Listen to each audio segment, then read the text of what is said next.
तो अब तक हम बात कर रहे थे ईश्वर के बारे में, अर्थात ईश्वर को इस जगत का मूल कारण कौन कौन से दर्शन स्वीकार करते हैं।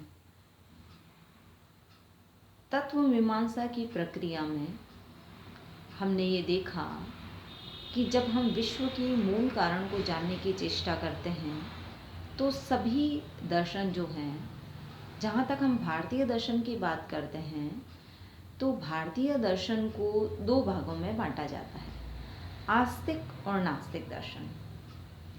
आस्तिक का मतलब वो सारे दर्शन हैं जो वेदों को प्रामाणिक मानते हैं, वेदों में लिखी हुई बातों को स्वीकार करते हैं। और नास्तिक दर्शन का मतलब वो सारे दर्शन हैं जो वेदों को प्रामाणिक नहीं मानते, उनकी प्रामाणिकता में विश्वास नहीं करते। तो नास्तिक दर्शन जो हैं उसमें 3 दर्शन आते हैं, जैन, बौद्ध और चारवाक दर्शन। और जब हम आस्तिक दर्शन की बात करते हैं तो उसमें षड दर्शन आते हैं, सांख्य, योग, न्याय, वैशेषिक, मीमांसा और वेदांत। अब थोड़ा हम दृष्टिपात करते हैं चारवाक दर्शन की तत्व मीमांसा की ओर, तो वो 4 प्रकार के तत्व, 4 प्रकार के परमाणु, पृथ्वी, जल, अग्नि और वायु, इनके द्वारा जगत की सृष्टि को स्वीकार करते हैं, जगत के निर्माण को स्वीकार करते हैं। जैन दर्शन जो है वो दिक् और काल में जो भी परमाणु स्थित हैं, दिक् का मतलब होता है दिशा और काल का मतलब होता है समय विशेष। तो दिक् और काल में जो परमाणु विद्यमान हैं उनके द्वारा जैन दर्शन जगत की सृष्टि को स्वीकार करते हैं। जब बौद्ध दर्शन की बात करते हैं तो वो भी जगत की जो बाह्य जगत है उसकी सत्यता को स्वीकार करते हैं। बौद्ध दर्शन के सभी संप्रदाय इस बारे में लगभग एक मत रखते हैं।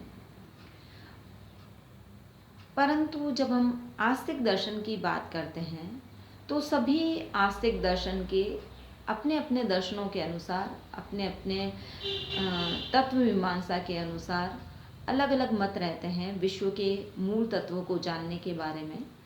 मूल तत्व की जो तक पहुंचने की जो प्रक्रिया है उसके बारे में भी उनके भिन्न भिन्न मत रहते हैं।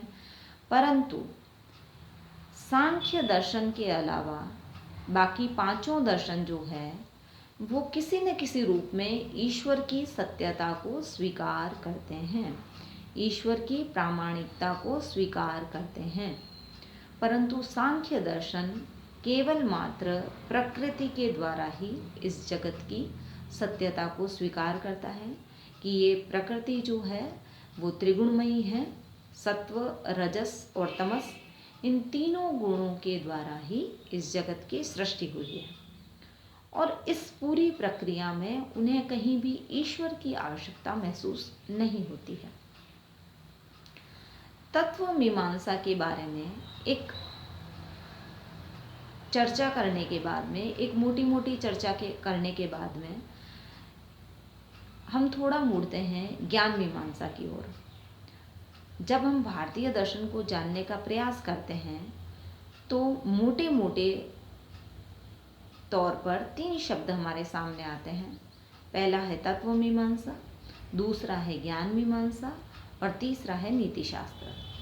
तो तत्व मीमांसा में तो जगत के मूल तत्व को जानने की चेष्टा की जाती है, यह हमने देखा, समझा।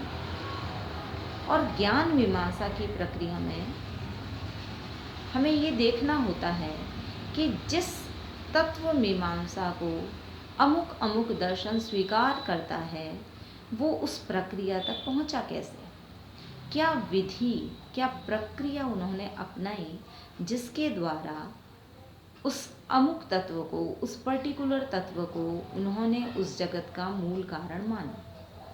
ये जानना ही, इस प्रक्रिया को जानना ही ज्ञान मीमांसा कहलाता है। जैसे उदाहरण के तौर पर हमें जो ज्ञान प्राप्त होता है वो किस प्रकार प्राप्त होता है, या तो प्रत्यक्ष के द्वारा, हम आँखों से देखकर, या हमारी ज्ञानेंद्रियों के द्वारा, जो भी 5 ज्ञानेंद्रियां हैं उनके अलग अलग विषय हैं।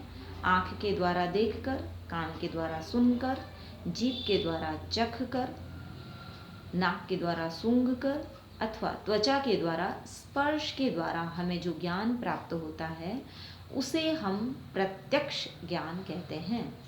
ये असंदिग्ध होता है, इसमें किसी भी प्रकार के संदेह की गुंजाइश नहीं रहती। अथवा ज्ञान प्राप्ति का एक और साधन है जिसे हम कहते हैं अनुमान। हमने पहले बरसात होते हुए देखी है, परंतु रात में हम जब सो जाते हैं और रात्रि में बरसात हुई, अब सुबह जब हम उठते हैं तो चारों ओर जब पानी देखते हैं तो हम ये अनुमान करते हैं कि रात में बरसात हुई होगी। अर्थात पहले किए हुए प्रत्यक्ष के आधार पर वर्तमान में हमें जो ज्ञान प्राप्त होता है वह अनुमान कहलाता है। तो किसी भी प्रकार के ज्ञान को प्राप्त करने का साधन जो है वो भारतीय दार्शनिक प्रत्यक्ष और अनुमान को स्वीकार करते हैं, इन्हें प्रमाण मानते हैं।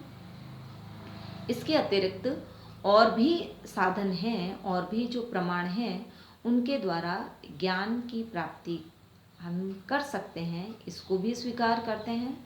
परंतु प्रत्यक्ष और अनुमान को तो सभी भारतीय दार्शनिक लगभग स्वीकार करते हैं, केवल चार्वाक को छोड़कर। चार्वाक दर्शन अनुमान को प्रमाण नहीं मानता। नीति शास्त्र तक कैसे पहुँचे, नीति शास्त्र क्या है, इसके बारे में चर्चा हम अगली बार करेंगे।